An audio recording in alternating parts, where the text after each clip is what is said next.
Good morning, everybody. We are starting today with Shrimad Bhagavata Mahapurana, Book 10, Discourse 64, which is the story of Raja Nriga. Sri Shuka began again. Parikshit, on a certain day, Gada is Sri Krishna's younger brother, technically younger half-brother. Pradyumna, Samba, Charu, Bhanu, and other Yadava princes, so most of those are Krishna's own sons, went to play in a garden. Having sported there for a pretty long time, they felt thirsty and went to a well in search of water. They found the well dry and noticed a strange animal in it. It was a chameleon as big as a rock. Their mind was struck with wonder at the sight. Moved with pity, they tied it with thongs of leather and ropes of fibers and attempted to take it out of the well, but could not. Full of curiosity, they went to Sri Krishna and reported this incident to him.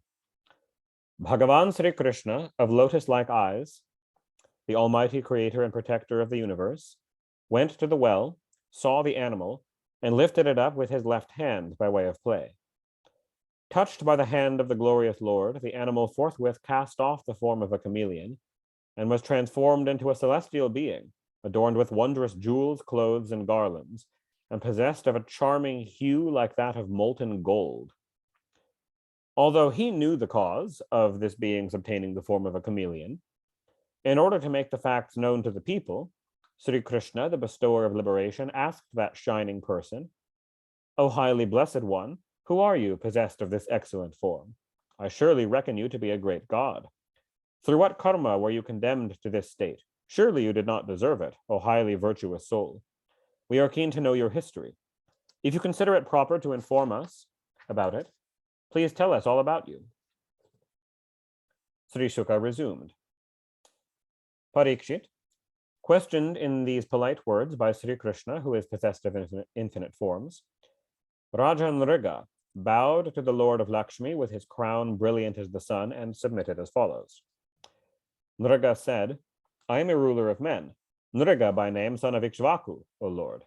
My name might have reached your ears if the names of donors were mentioned. O Lord, what is there unknown to you, the witness of the mind of all beings? Your vision remains uninterrupted by time. Yet I shall narrate my story to you in obedience to your command. I gave away to Brahmanas as many cows as there were particles of sand on the earth, as many as there are stars in the heavens, and as many as raindrops. They were all milch cows, young and good-natured, beautiful in form and of good breed, tawny in color. I got them all with well-earned money. They had their calves with them. Their horns were plated with gold and their hoofs with silver. They were all decorated with silks, garlands, and ornaments, adorning with clothes, etc., the best of youthful Brahmanas, who were even-minded and possessed of noble qualities and character, who came of a family suffering from want and who were pledged to truth, noted for their austerities, and generous in imparting the knowledge of the Vedas. I used to give those cows to them. I also gave away a number of oxen, lands, gold, houses, horses, elephants, girls with maidservants, sesamum seeds, silver, beds, clothes, jewels, household articles, and chariots. I performed sacrifices and carried out several works of public utility. On a certain day, a cow belonging to a holy Brahmana, who never accepted any gift and was devoted to austerities, strayed and mingled with my cattle, and ignorant of the fact, I gave it away to some other Brahmana. While it was being led away, the real owner saw it and said to the Brahmana, "This is mine." The Brahmana, who had received it as a gift from me, said, "This is mine, for Raja Nriga has given it to me." Both the Brahmanas, bent on establishing their respective claims, brought their dispute to me. One of them said, "You gave it to me." The other said, "If this is a fact, you must have stolen the cow." I was confounded to hear what they said. Placed on the horns of a dilemma, I tried to conciliate both of them and said, "I shall give you 1 lakh of excellent cows. Please give this over to me. I am your devoted servant. May you be pleased to forgive this fault committed unwittingly by me and save me from this embarrassing situation which will lead me to dirty Naraka." The owner of the cow said, "O Raja, I will in no case accept the offer made by you," and went away. The other Brahmana also departed, saying, I am not inclined to take even 10,000 other cows. O God of gods, O Lord of the universe, in the meanwhile, upon my death, I was taken by the messengers of Yama to his abode. There Yama inquired of me, O Raja, would you first reap the consequences of your evil deeds, or enjoy the fruit of your meritorious acts? I do not see any limit to the charities and other virtues practiced by you, nor to the glorious life that awaits you as their result. I replied, O Shining One, I shall first reap the consequences of my evil deeds. The god of death said, Fall. And falling from there, O Lord, I found myself transformed into a chameleon. O Krishna, a servant of the Brahmanas and liberal in my gifts, I was devoted to you and ever craved for a direct vision of you. It is therefore that my memory of the past has not been lost even today. O Lord, you are the Supreme Self, contemplated and realized in their pure heart by the masters of yoga through the eye of the Upanishads. I therefore wonder how you, who are beyond sense perception, came here directly within my sight, within the sight of me whose reason is blinded by sufferings of various kinds. For you are visible to him alone, whose release from the bondage of transmigration is near. O God of gods, O protector of cows, O supreme person, ruler of the universe, O most glorious and infallible Lord, O undecaying one, O Narayana, the support of all jivas, O Hrishikesha, O Krishna, pray give me leave to go to my celestial abode. O Lord, wherever I may be, may my mind ever dwell in your feet. O Creator of all, O changeless one possessed of infinite energy, hail to you. O Krishna, O Vasudeva, the support of all creatures, O master of all yogas, I bow to you. Saying so, the Raja went round the Lord, touched his feet with his head, and with the permission of the Lord mounted an excellent aerial vimana, while all men stood looking on, and flew out of sight. Lord Sri Krishna, glorious son of Devaki, the lover of Brahmanas and an embodiment of virtue, addressed his people with a view to instructing those born of the Kshatriya class. The property of a Brahmana, even so little when misappropriated, cannot be digested even by one who is as powerful as Agni, much less by a Raja who considers himself a ruler out of conceit. I do not consider the most deadly poison to be a true poison, for it has an antidote. A Brahmana's property is the real poison, for once it is stolen, there is no remedy for it in the world.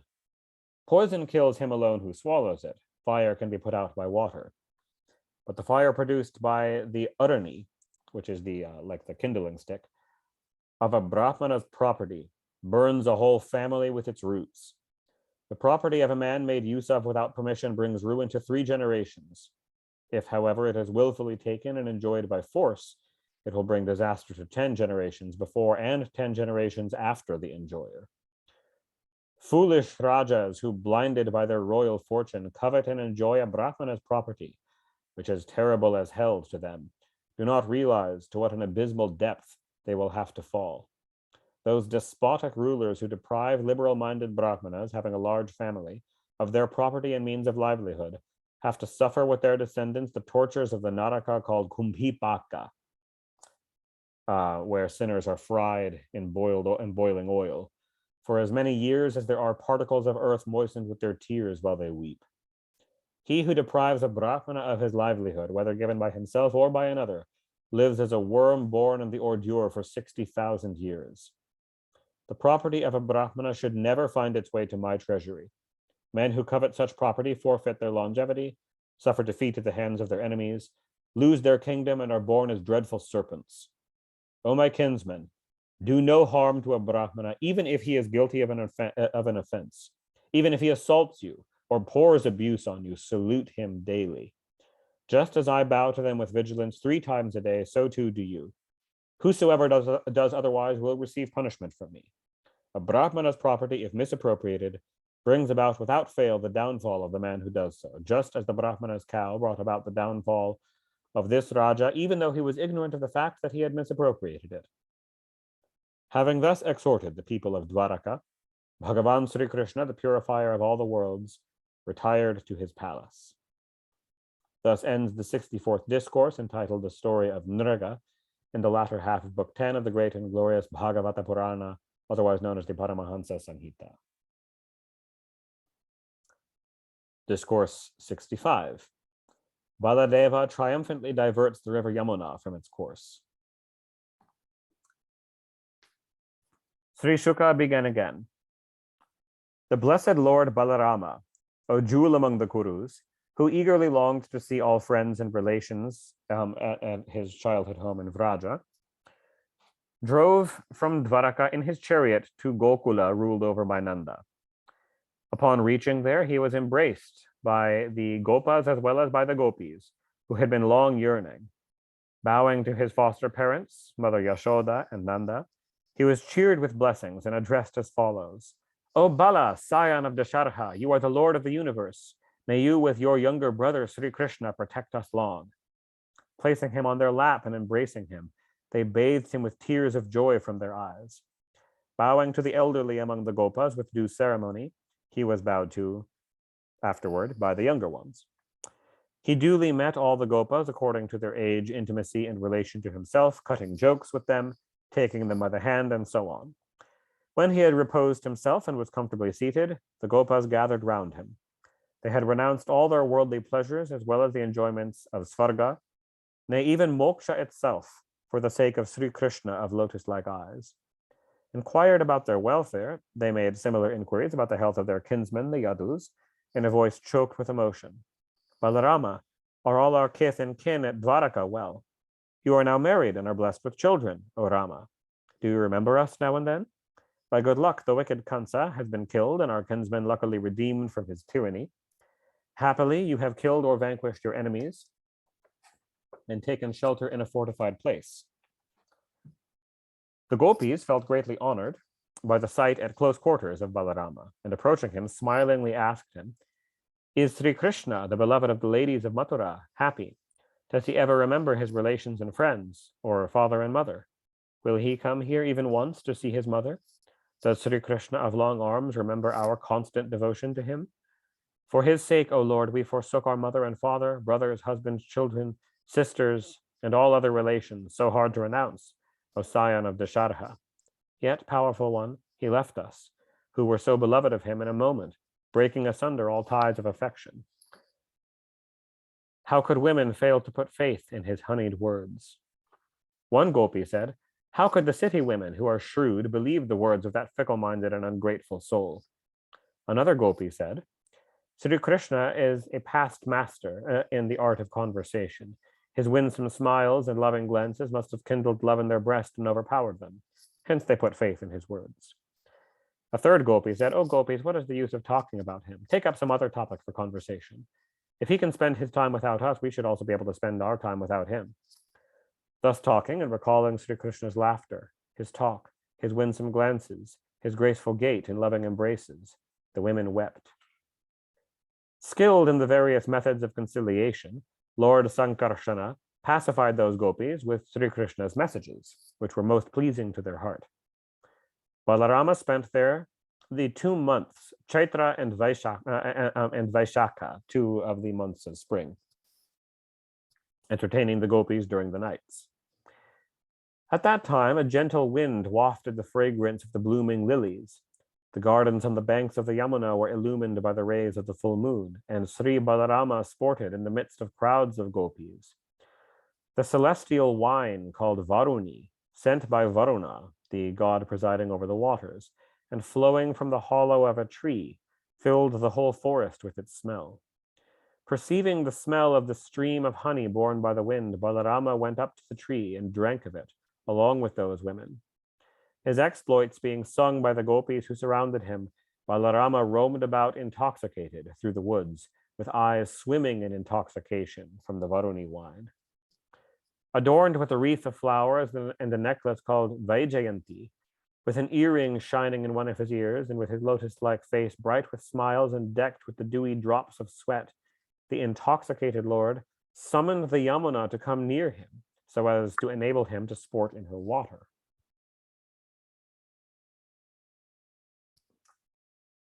Taking him to be intoxicated, The Yamuna paid no heed to his command and did not come. Whereupon Balarama got enraged, they say, and dragging the river with the point of his plow, said, O sinful one, since you have disobeyed me and do not come even though called by me, I shall make you taste the fruit of your waywardness. With the end of my plow, I shall split you into 100 streams. Thus threatened by Balarama, the goddess presiding over the Yamuna fell on his feet and trembling with fear said, O Rama, the delighter of all, O long-armed one, I had forgotten your strength and was ignorant of your transcendent glory. O Lord of the universe, by a mere part manifestation of yours, the whole universe is supported, referring to Sheshanaga. O Almighty Lord, O soul of the universe who are fond of devotees, I take refuge in you. Kindly give me freedom to flow. Entreated by her, the Lord Balarama thereupon released the Yamuna and entered her waters along with the gopis, even as a leader of elephants would enter a stream to sport with his mates. When having sported to his heart's content, Sri Balarama rose from the waters of the Yamuna. Kanti, an embodiment of Lakshmi, presented him with 2 pieces of cloth of blue color, valuable ornaments, and a shining necklace. Putting on the 2 pieces of blue cloth, wearing the necklace and artistically decked with other gold ornaments and painted with sandal paste, he shone like Airavata, the white elephant of Indra.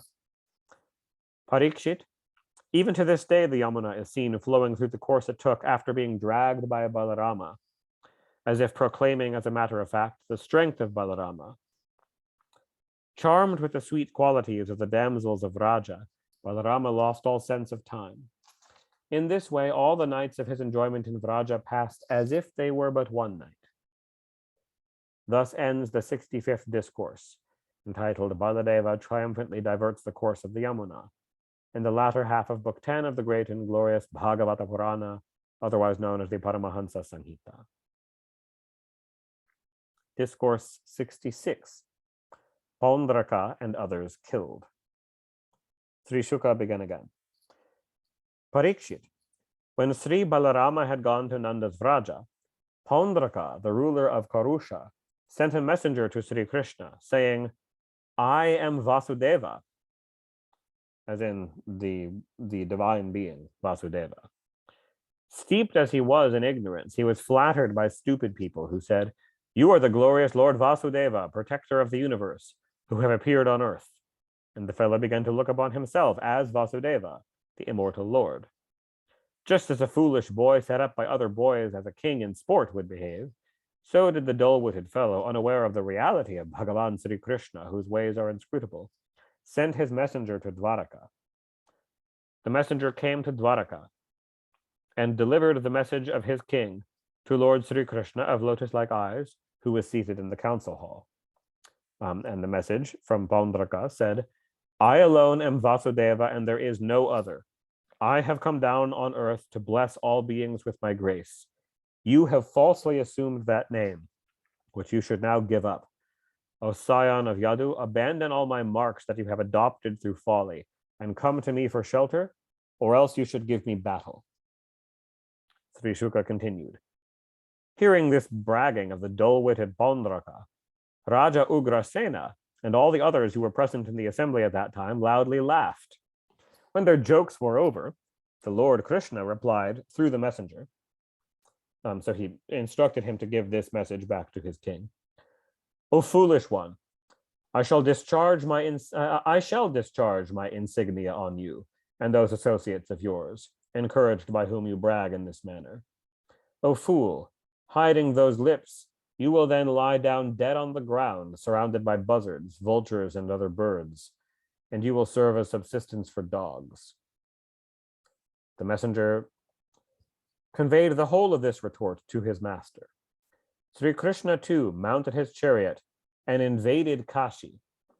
For though Dwarka was the ruler of Karusha, he was at that time away from home, staying as a guest of his friend, the Raja of Kashi. And so Krishna went to Kashi to answer his challenge to combat.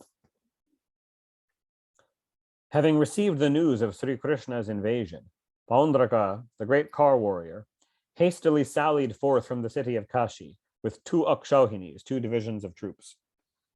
and his friend, the Raja of Kashi, followed him as a commander in the rear, O Raja, with 3 more Akshauhinis. Pandraka could be distinguished by his conch, discus, sword, and mace, the Sharanga bow, and the Srivatsa mark. He bore a Kaustubha gem and was decked with a wreath of sylvan flowers. In other words, he had adorned himself with facsimiles of all of the accoutrements of Vishnu to mark himself as a to mark his claim to be the avatar of Vishnu, which is not by now widely known to exist in the world, but he's claiming it's him instead of Krishna. He was clad in 2 pieces of yellow silk and bore the design of Garuda on his ensign, wore a priceless crown and brilliant crocodile-shaped earrings.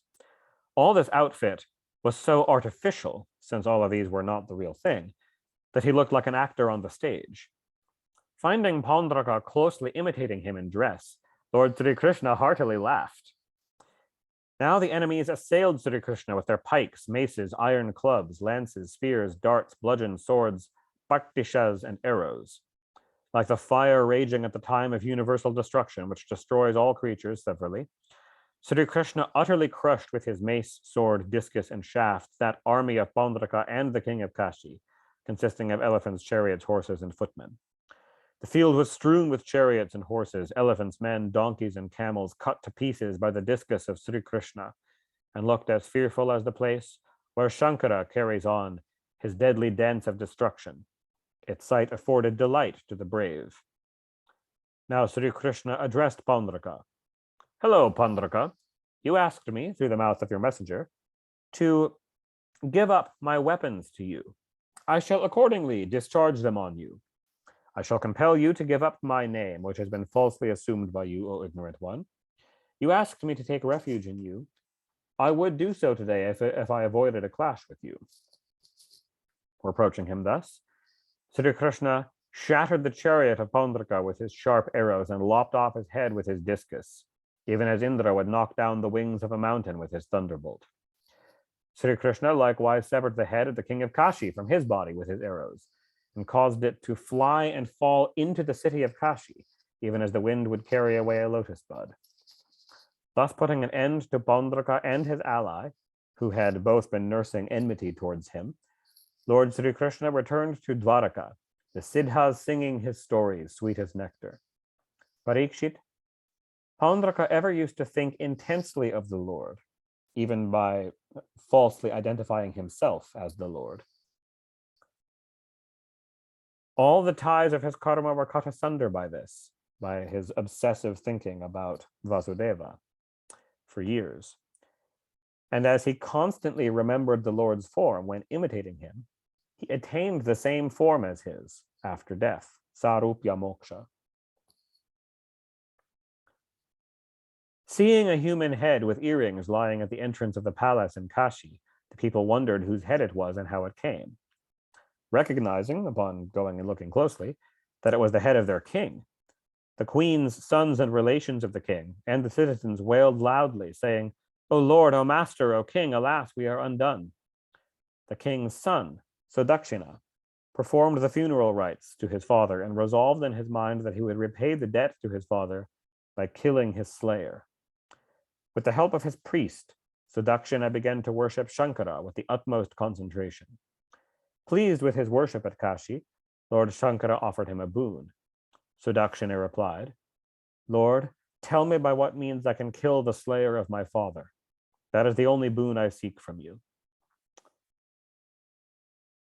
Shankara said, with the help of Brahmanas, worship the sacred fire called Dakshinagni, according to the Abhichara method. So the Dakshinagni is the southern fire, one of the 3 Vedic yajna fires. There's the main auspicious yajna fire, the household fire, and the Dakshinagni. Abhichara means black magic, or war yajnas done to harm an enemy. Most of them are taken from the Atharva Veda. That fire, said Shankara, accompanied by pramattas, will accomplish your purpose, like a priest appointed to carry out one's wishes. It will, however, be powerless against one who is devoted to Brahmanas. And through that loophole, Shankara is getting around promising this method will actually be effective since it's being targeted against Krishna. Thus commanded, Sudakshina did as he was bid, observing strict discipline and directing the Abhichara force, the force of black magic, against Sri Krishna. As soon as the Abhichara rite was over, the god of fire emerged in person from the sacrificial pit, assuming a very terrible form. His locks, mustaches, and beard looked red like heated copper. His eyes emitted sparks of fire. His large and protruding teeth and threatening eyebrows gave him a stern appearance. He was licking the corners of his mouth with his tongue. His naked body threw out flames of fire, since his whole body is made of fire.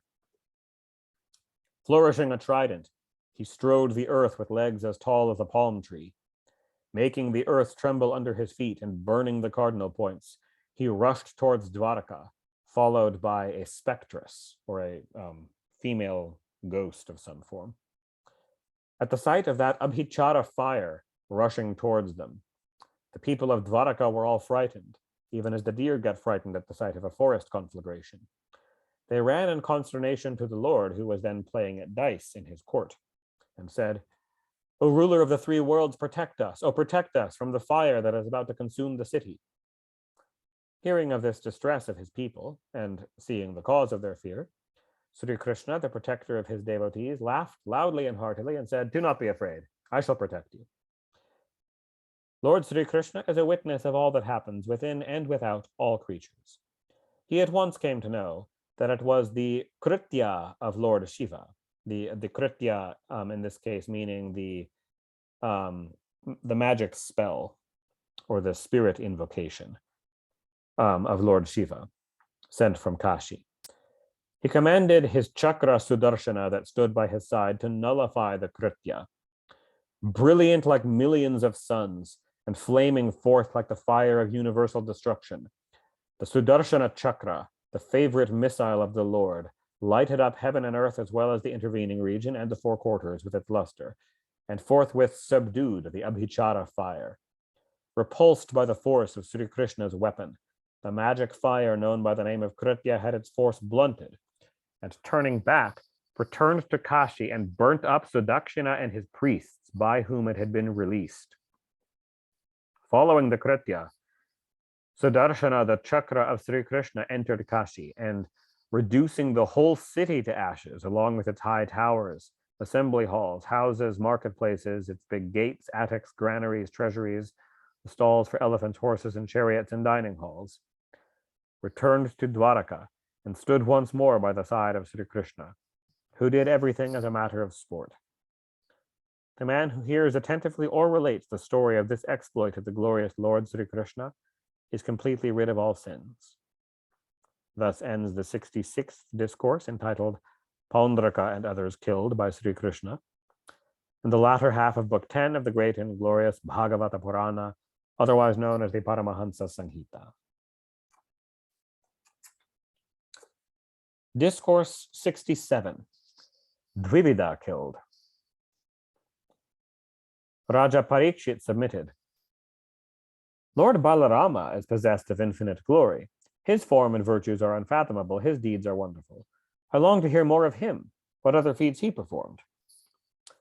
Sri Shuka replied, "There was a certain Vanara." So the Vanaras are much more famous in the Ramayana. They are the monkey-like race. Hanuman is the most famous Vanara, but there are many, many of them in the Ramayana who mostly were allies of Rama. But that race of monkey-like beings, of human-like intelligence and civilization, was still around during Krishna's time. So there was a certain Vanara, Dvivida by name. He was a friend of Narakasura, the demon, a counselor of Sugriva, and the powerful brother of Mainda. He made havoc of the country by setting fire to and burning towns, villages, mines, and cowherd stations, with a view to clearing his debt to his friend by wreaking vengeance on his friend's enemies. Sometimes he pulled out hills and smashed with them whole territories, especially the territory of Anarta, where lived Sri Krishna, the slayer of his friend. So the territory of Anarta is the region which contains Dwaraka. Possessing the strength of 10,000 elephants, the Vanara now and then took his stand in mid-ocean and splashed such a volume of water with his hands as to submerge the territories adjoining the shore. That villain used to knock down trees in the ashrams of great sages and profaned their sacrificial fires with his excrement and urine. Just as a wasp imprisons the larva, even so that power-intoxicated Vanara threw men and women into the valleys and caves of mountains and blocked their mouths with rocks. Thus he made havoc of the entire land and defiled even high-born women, as in raped them. On a certain day, hearing very sweet music, he went to the Raivataka hill. There he saw Balarama, the protector of the Yadus, most charming in every limb and decked with a garland of lotuses, standing in the midst of a bevy of young girls. Drunk with Varuni wine, Balarama was singing beautifully, with eyes swimming in intoxication, and with his glowing body looked like an elephant in a rut. Climbing up branches of trees, the wicked monkey shook the trees and, in order to attract notice, loudly chattered. Observing the impudence on the part of that Vanara, the young girls, who were fond of fun and sportive by nature, loudly laughed. Being under the protection of Sri Balarama, they had no fear. Under the very eyes of Balarama, the Vanara began to insult the girls by twisting his eyebrows, making wry faces, and showing them his hind part. Full of rage, Balarama, the foremost of warriors, hit him with a slab of stone. The crafty monkey, however, evaded it, and hastily coming down the tree, took up the pot of Varuni wine and defied Balarama by grinning at him and provoking him. The wicked monkey then smashed the pot of Varuni, tore the clothes of the women, and thus caused annoyance to Sri Balarama, and puffed up with pride showed disrespect to him. Observing such defiant attitude of his, and remembering how this Vanara had been making havoc of the country, Balarama got enraged and took up the pestle and plow with intent to kill him. Dvivida, also being very powerful, lifted up a sal tree with one hand, and rushing with great vehemence, hit Balarama with it on his head. The mighty Balarama, however, remained immovable like a rock, and holding up with one hand the tree, even as it came flying towards his head, struck the monkey with his pestle called Sunanda. With his brain crushed by the pestle and covered with a stream of blood from his head, Dvivida shone like a mountain covered with a solution of red chalk. But unmindful of the stroke, he in extreme rage pulled out yet another tree, and removing all its leaves, hit Balarama with it violently. Balarama split the tree into 100 pieces. The Vanara struck Balarama with another in great rage, but the latter split that too into 100 pieces. Thus they fought on. Each time a tree was smashed, the monkey pulled out another. Uprooting the trees, he denuded the forest of its trees on all sides. The enraged monkey thereupon began to rain slabs of stone on Balarama, but these also, Balarama, as a matter of sport, reduced to powder with blows of his pestle. Clenching his arms, which were long as a palm tree, the great Vanara went up to Balarama and struck him on the chest with both his fists. The lord of the Yadu set aside his pestle and plow, and full of rage, hit Dvivida with both his hands on the collarbone, and the latter fell down dead, vomiting blood. Parikshit, like a ship rocking in water through the action of wind, the whole mountain with its peaks and trees shook as the Vanara fell. In the heavens, the gods raised shouts of victory, the Siddhas uttered greetings, and great sages loudly said, well done, and they all showered flowers on Balarama. Having thus put an end to Dvivida, who had been desolating the land, Lord Balarama returned to Dwaraka amidst the praises and acclamations of the people. Thus ends the 67th discourse entitled Dvivida Killed, in the latter half of Book 10 of the great and glorious Bhagavata Purana, otherwise known as the Paramahansa Samhita. Discourse 68. Shuka continues, answering Parikshit's request for more Leelas of Balarama, with a triumph of Sankarshana in the form of dragging Hastinapura. Sri Shuka began again. Parikshit, Samba, son of Dambavati, and Krishna, was always victorious in battle. He carried away Lakshmana, Duryodhana's daughter, from an assembly called for the choice of her partner by the princess herself, from a Swayamvara. The Kauravas were enraged at this. They said, "Setting us at naught, this unruly boy has forcibly taken away the girl who did not even seek his hand. Imprison the wayward boy. What would the Yadavas do, who rule the land conferred on them by us, and which has been thriving through our grace? If on hearing of the captivity of the boy, the Vrishnis come here, they will find their pride curbed and will be silenced in the same way as the senses, thoroughly controlled or easily tamed." Resolving thus, Karna, Shala, Bhurisrava, Yajnaketu, and Duryodhana proceeded to capture Samba with the approval of the elderly among the Kurus. Seeing the sons of Dhritarashtra pursuing him, Samba, a great car warrior, took up a fine bow and singly stood defiant like a lion. In their eagerness to capture him, the Kaurava warriors advanced in great rage under the leadership of Karna, shouting, "Stop, stop," and approaching him, covered him up with a shower of arrows. Parikshit, though yet a boy, Samba was a son of the incomprehensible Lord Sri Krishna. Unjustly attacked by the Kurus, he resented it like a lion attacked by smaller animals. Twanging his splendid bow, he individually hit the 6 Kuru heroes advancing against him in their chariots, with 6 arrows each at one and the same time. With 4 arrows, he hit the 4 horses, and with 1 arrow each, he hit the driver as well as the warrior himself. The enemies, who were each armed with a large bow, admired this exploit of Samba. All the 6 Kuru warriors then attacked him simultaneously and deprived him of his chariot. 4 of them killed his 4 horses, 1 in turn killed his charioteer, and the remaining 1 tore off his bow from his hands. Thus depriving him of his chariot in the battle, the Kurus bound Samba with difficulty and returned triumphantly to their city, carrying him and Duryodhana's daughter Lakshmana with them. Parikshit, hearing of this from the lips of the celestial sage Narada, the Yadus felt greatly enraged and began their preparations, as directed by their Raja Ugrasena, to march against the Kauravas. Balarama, the destroyer of the impurities of the Kali Yuga, did not, however, approve of a quarrel between the Kurus and the Yadus. Although the Yadava heroes had completed their preparations for the fight, he pacified them and drove to Hastinapura in a chariot brilliant like the sun, accompanied by a number of Brahmanas and some elders of the Yadu race, like the moon in the midst of planets.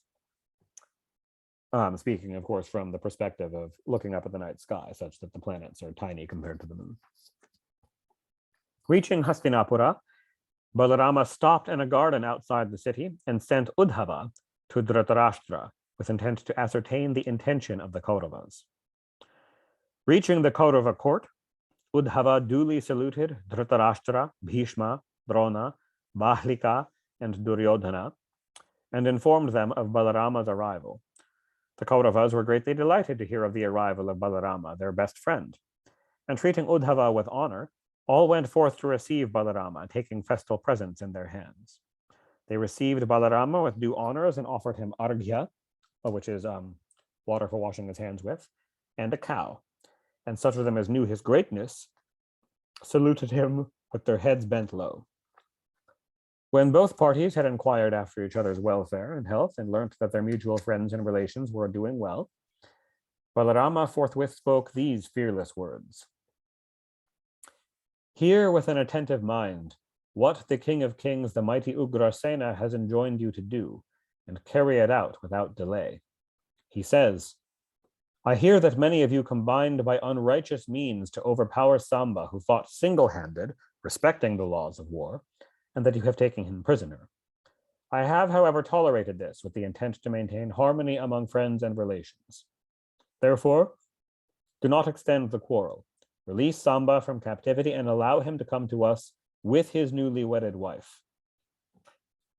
Parikshit, enraged to hear these haughty words of Baladeva, inspired as they were with a sense of virility, strength, and gallantry and becoming of his own power, the Kauravas replied, Oh, what a great wonder it is that by force of time so hard to overcome, the shoe actually aspires to mount the head, which is occupied by the crown. Bound by conjugal ties and allowed to share our bed, seat, and food, and favored with a royal throne by us, the Yadavas were exalted to a position of equality with us. They enjoy the use of a chowry, fan, conch, white umbrella, crown, royal seat, and bed, in other words, all the marks of royalty, through our sufferance. They should no longer be allowed to retain these royal insignia, which are proving adverse to the giver, even as milk offered to a serpent. Elevated in rank through our grace, they have now shamelessly begun to command us. What a pity. Just as a ram dare not seize the prey of a lion, how could even Indra enjoy what is not offered to him by Bhishma, Drona, Arjuna, and the other Kuru chiefs? Sri Shuka continued, Parikshit, their pedigree, the strength of their kinsmen, and their fortune had served to swell their pride. They cast even ordinary courtesy to the winds, and uttering such harsh words within the hearing of Balarama, returned to their city. The infallible Balarama observed their discourtesy and heard their reproaches. Overwhelmed with indignation and looking terrific, he burst into convulsions of rage, and said, Certainly these wicked souls are not in favor of conciliation, elated as they are with pride of various kinds. Chastisement is undoubtedly the best means of softening such people, just as a staff is necessary to tame the beast. Oh, having slowly pacified the Yadus, who were terribly excited, as well as Sri Krishna, who was full of rage, I came here seeking to conciliate them. But these slow-witted and wicked fellows are bent on strife. These proud people treated me, though I was so inclined, scornfully and showered abuses on me. Indeed, Ugrasena, whose behests are carried out even by Indra and the other guardians of the world, is no suzerain lord, but a mere ruler of the Bhojas, Vrishnis, and Antakas. Sri Krishna, who occupies the Sudharma hall and brought the celestial tree Parijata from heaven and enjoys it, surely does not deserve the royal throne. He's repeating the implications of the Kauravas in indignation. He, the dust of whose lotus feet lends sanctity even to the sacred waters, which are resorted to by holy men and is borne on their crowned heads, not only by all the guardians of the world, the deities presiding over the various spheres of the universe, but even so by Brahma and Rudra, Lakshmi and myself, who are mere fractions of his fractions, is unworthy of a royal seat? Indeed, the Yadus rule over a territory bestowed on them by the Kurus. We are indeed shoes, while the Kurus represent the head. How is it possible for one who is capable of dealing punishment to them to put up with the harsh and incoherent words of these proud men who are intoxicated with power and are raving like madmen? I shall rid the earth of the Kurus today. With these words, Balarama took up the plow and got up enraged as if he would burn the three worlds. With the point of his plow, he lifted up the whole city of Hastinapura and began to drag it angrily with a view to throwing it into the Ganga river. Being dragged toward the water, the city of Hastinapura shook like a boat. When the Kauravas observed that the city was falling into the Ganga, they were seized with consternation. Anxious to save their lives, they placed Samba and Lakshmana at their head, and, taking their families with them, sought the almighty Balarama himself with joined palms for protection. They said, O Rama, the delighter of all, you are no other than Shesha, the support of the world. We did not know your greatness. Be pleased to forgive our transgression, foolish and evil-minded as we were. You are the sole cause of creation, continuance, and destruction, resting on nothing but your own being. Indeed, O Lord, sages speak of the three worlds as your toys and yourself as the player. O Lord of infinite strength, possessed of 1,000 heads, you alone bear the terrestrial globe on one of your heads without any effort, and at the time of final dissolution withdraw the universe into yourself, and lie as the only remaining substance without a second. Lord, you have assumed this form consisting of pure sattva. Your anger is not prompted by hatred or malice, but is intended only to teach all, and is directed toward the maintenance of the world order. Hail to you, O inner controller of all created beings, O omnipotent and immutable maker of the universe. We have sought you as our protector. Salutation be to you. Sri Shuka went on. Propitiated thus by the Kurus, who had got alarmed to find their city shaking, and sought protection with him, Balarama felt much pleased and promised them protection, asking them to shed their fear. Duryodhana was fond of his daughter. He gave away as a wedding present 1,200 elephants, each 60 years of age, 10,000 horses, 6,000 gold chariots glowing like the sun, and 1,000 maidservants adorned with a gold necklace. Accepting for his part all of those presents, and acclaimed by his friends and relations, Lord Balarama, the foremost of the Yadus, departed with Samba and his bride. Returning to his city of Dwaraka, Balarama met all his devoted friends and relations, and in the open court told the Yadava chiefs everything, how he had dealt with the Kurus. Even to this day, Hastinapura appears fairly elevated towards the south and sloping down towards the Ganga, testifying to this exploit of Balarama. Thus ends the 68th discourse, entitled The Triumph of Sankarshana in the Form of Dragging Hastinapura, in the latter half of Book 10 of the great and glorious Bhagavata Purana, otherwise known as the Paramahansa Samhita. Discourse 69, A Glimpse into the Household Life of Sri Krishna. Sri Shuka began again. So he is considers that to suffice for talking about the Leelas of Balarama specifically that Parikshit requested, and is now returning to talking about Krishna. Sri Shuka began again. Having heard that the demon Naraka had been killed, and that Sri Krishna had singly married numerous girls, the sage Narada felt eager to see how the Lord lived with them all. He said to himself, "Oh, how wonderful it was that the one Lord should, with one personality, marry 16,000 wives in separate houses all at once." Thus full of curiosity, and eager to see this Leela of the Lord with his own eyes, the divine sage came to Dwaraka. The city of Dwaraka was adorned with parks and gardens in full blossom, and resounded with the warbling of birds and the humming of bees. It was rendered noisy with the loud crackle of swans and cranes residing in ponds spread over with full-blown lotuses and lilies of various colors. It was studded with 9 lakhs of mansions built of crystal and silver, inlaid with shining emeralds and furnished with articles of gold and precious stones. It looked charming with its well-defined roads and other thoroughfares, quadrangles and marketplaces, sheds for animals, temples and guild halls. Its roads, courtyards, lanes, and thresholds of houses were daily sprinkled with water. The ever-flying flags and pennons warded off sunshine. In that city, there was the most splendid, richly furnished row of palaces of Lord Sri Krishna, admired by all the guardians of the world, in the construction of which Vishvakarma, the celestial architect, had exhibited all his architectural skill. That row of palaces was adorned with 16,000 beautiful mansions of Sri Krishna's consorts. Narada, at random, entered a big palace out of these. Supported on columns of coral, on excellent slabs of Vaidurya, which is cat's eye, semi-precious stone, and walls of sapphire, it was provided with a floor whose luster never faded, paved with the same precious stone. It was further furnished with canopies made by Vishvakarma himself, from which strings of pearls were hanging, as well as with seats and beds made of ivory and inlaid with excellent gems.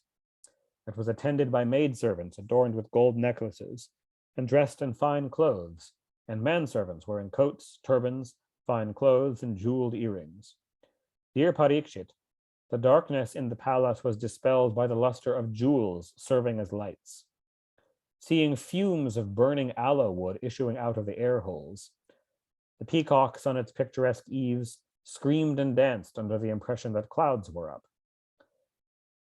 Narada saw Sri Krishna, the Lord of Yadus, seated there together with the mistress of the house, Rukmini, who was herself fanning the Lord with a chowry provided with a gold handle, although she was constantly waited upon by thousands of maidservants who were equal to her in virtue, beauty, age, and neat dress. Discerning the Devarishi, the Almighty Lord Sri Krishna, the foremost among the supporters of virtue, immediately rose from the bed of Sri, and bowing low with his head adorned with a crown, at the feet of the sage with joined palms, installed him on his own seat. Parikshit, Sri Krishna is the supreme guru of the world. Having washed his feet, the Ganga has become capable of purifying all. The protector of holy men, he has earned the appropriate title of Brahmanya Deva by virtue of his devotion to the Brahmanas. The Lord therefore washed the feet of the Devarishi and bore that water on his own head. Thereafter the Lord, who was no other than the most ancient sage Narayana, the eternal companion of Nara, duly worshipped the celestial sage according to the prescribed rules of worship, and addressing him in measured words sweet as nectar, humbly said, "My Lord, what service may we render your holy self?" Narada replied, "O Almighty Lord of the universe, it is no wonder that you love all your devotees and chastise the wicked. O glorious Lord, you have come down to earth of your own accord for the supreme welfare of all, as well as for the sake of maintaining and protecting the world. We know this full well. I have been enabled today to enjoy the sight of your feet, which bring to mankind supreme peace and deliverance, which are ever contemplated at heart by Brahma and others possessed of infinite wisdom. The feet, which are like a rope, with the help of which men fallen in the deep well of worldly life may rise above it. Bless me, that the thought of your feet may haunt me, and I may go about contemplating on them." Dear Parikshit, then, in order to ascertain the power of Yoga Maya of the Lord of all masters of yoga, Narada entered the mansion of another consort of Sri Krishna. Therein, he saw Sri Krishna engaged in playing at dice with his beloved consort and Uddhava in a 3-player game. There also the Lord stood up at the sight of the sage, offered him a seat, and worshipped him with supreme devotion. Then, like one who is unaware of the sage's arrival, he said, "When did you come? You are established in the self and perfect, whereas we are imperfect beings. What service can we render to you? All the same, O sage, be pleased to commend us and bless our birth." Narada, however, was astonished, and silently rising, moved to another mansion. There too he saw Sri Krishna fondling his infant sons. Again, in another house, he found the Lord preparing for his bath. In this way, the Devarishi found the Lord engaged in different activities all at once in all the different mansions. If here he was engaged in pouring oblations into the sacrificial fire, there he was propitiating God through the 5-fold daily sacrifices. Somewhere he was feeding the Brahmanas, while elsewhere he was partaking of the remaining food himself. Here he was performing Sandhya, and there the silent japa of Gayatri. Here the elder brother of Gada was performing various tricks of fencing with the sword and shield. There he was riding on horses, elephants, and chariots. Here he was resting on his bed and being eulogized by bards. In one mansion he was conferring with Uddhava and other counselors, and in another sporting in water surrounded by courtesans. At one place he was gifting well-adorned cows to Brahmanas and listening to the recitation of auspicious itihasas and Puranas. In one mansion he was making merry and indulging in light talk with his beloved consort, and in another he was found engaged in the careful observance of dharma in some way. At a third place, Narada found him devising ways and means of accumulating wealth, and at another, enjoying the pleasures of sense permitted for a householder. At one place, the Devarishi saw him seated all by himself, contemplating on the Supreme Person beyond Prakriti, and at another, doing service to the elders by offering them the desired objects of enjoyment and worship.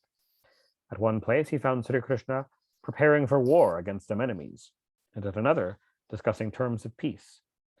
Here the Devarishi saw him devising, with Balarama, the ways and means of ensuring the well-being of the virtuous, and there, performing with grandeur the wedding, with due ceremony, of sons and daughters, with brides and bridegrooms worthy of them. Here he found him conducting festivities on a large scale, while sending off a married girl to her husband and receiving another on return from her husband's house to visit. People wondered to see these grand festal activities of Bhagavan Sri Krishna, the Lord of Masters of Yoga. Somewhere he saw him offering worship to the various gods, his own rays, by means of grand sacrifices, and elsewhere observing piety through the construction of wells, gardens, and temples for public good. Here he found him riding on a horse, born in the Sindhu River Valley, followed by prominent Yadavas, in pursuit of game and killing animals fit for sacrifice in the course of such chase. At one place, he saw Sri Krishna, the master of yoga, moving incognito among the people, as well as in the mansions of the palace, for ascertaining the inward feelings of their inmates as well as of the people.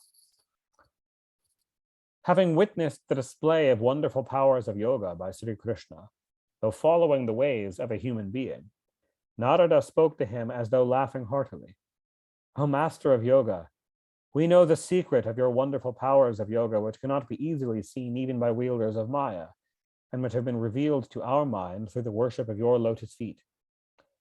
Pray give me leave, O Lord, to go, so that I may move about the 14 lokas flooded with your glory, singing loudly the story of your Leelas, which is capable of purifying the world.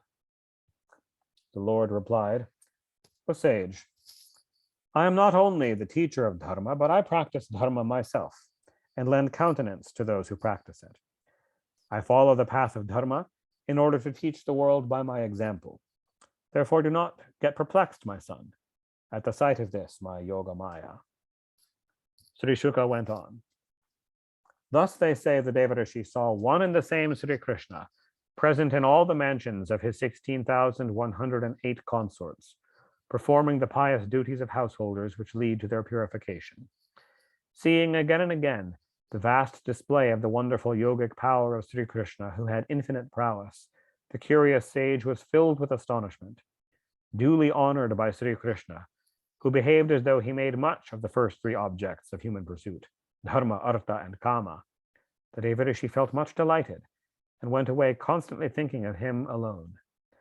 For the good of the world, O dear one, Lord Narayana takes the help of his inconceivable Yoga Maya and begins to play as a human being. Greeted with their bashful looks and friendly smiles by more than 16,000 noble wives, the Lord thus delightfully spent his days at Dwaraka.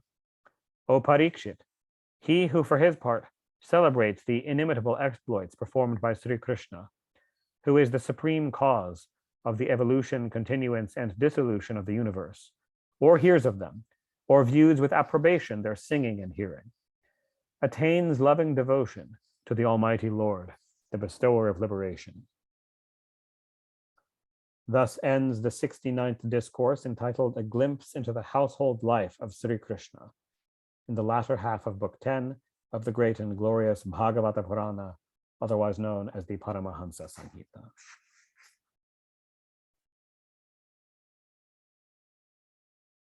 I think that might be a good stopping point. It's almost 10 o'clock, and the next discourse gets into a whole next cycle of stories.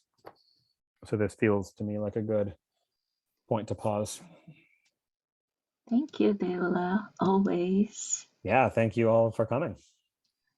Always. Yeah, this was perfect. Thank you. Always great being here on Sunday mornings. Yeah, I love doing this. And we're so thankful. Right. Yeah. Love to hear Andy.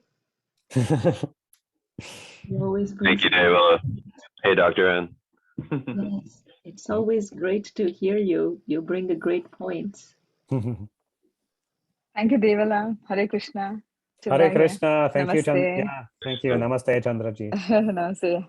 And happy Ekadashi to everybody for tomorrow. Yeah, happy Ekadashi tomorrow.